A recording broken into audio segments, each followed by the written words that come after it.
Hi. So,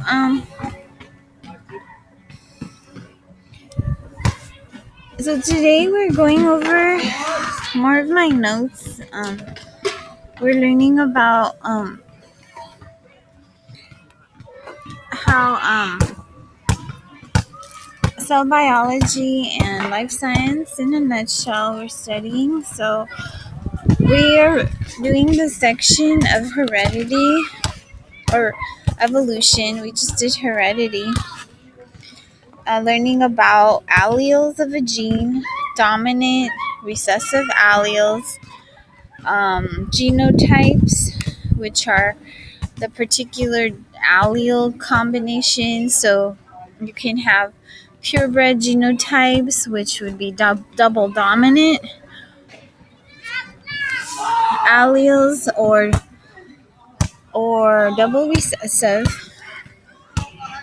If you have a carrier or hybrid genotypes, you have one of each allele, so one dominant and one recessive.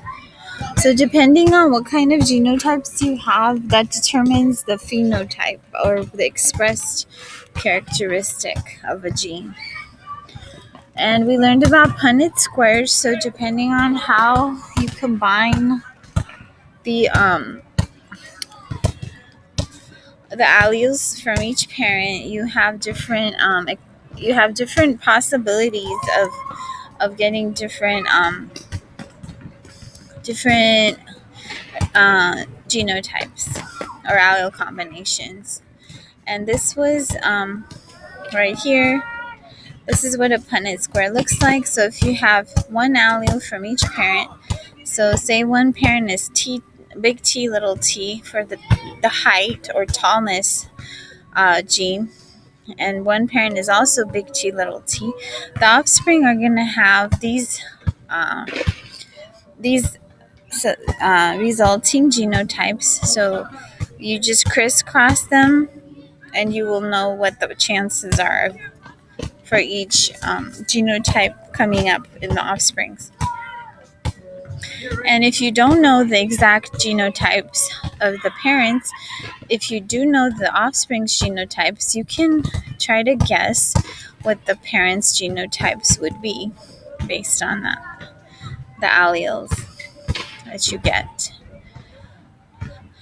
So we just learned about that, and Mendel was the one who was a major scientist, Gregor Mendel, learning about genes, dominant, recessive alleles, and heredity. So alleles are for different genes and how they're expressed. And before that, we learned how you have proteins forming from different genes, from the DNA. So chromosomes come in pairs. They're homologous chromosomes. In the human, you have 23 pairs of homologous chromosomes. So on each homologous chromosome, or homolog, you have an allele for a gene.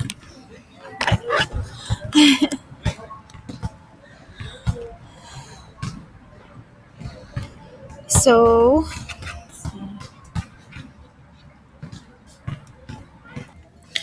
okay, now we're learning about Charles Darwin. Charles Darwin studied evolution and natural selection. In 1831, the British ship the Beagle sailed for about 5 years with Charles Darwin. He is from 1831 through 1882. So Darwin was concerned about observing living things in order to formulate important scientific theories in regards with evolution and the diversity of life forms. The Galapagos Islands are a group of islands in the Pacific Ocean off the South American coast. So I believe near Chile. Observations on this island were done by Darwin that led him to conclude that many plants and animals on the islands resembled those on the mainland. Also observed was that some important differences between mainland and island organisms existed. So differences that he noted in his notes. For example, iguanas on the island had larger claws, allowing them to grip wet, slippery rocks with seaweed. Also, there were differences between organisms on the different islands. Example, different species of ground finches had different sized beaks depending on where they were inhabiting their environment. There are 13 species of finches on these various islands, which all evolved from a single ancestral species. Note when a species is geographically isolated from another group, over time, change through natural selection causes the group to diverge into new species. Due to findings in the fossil record, it is thought that new species usually arise during short periods of dramatic change, when fossils of the species appear to become distinctively different.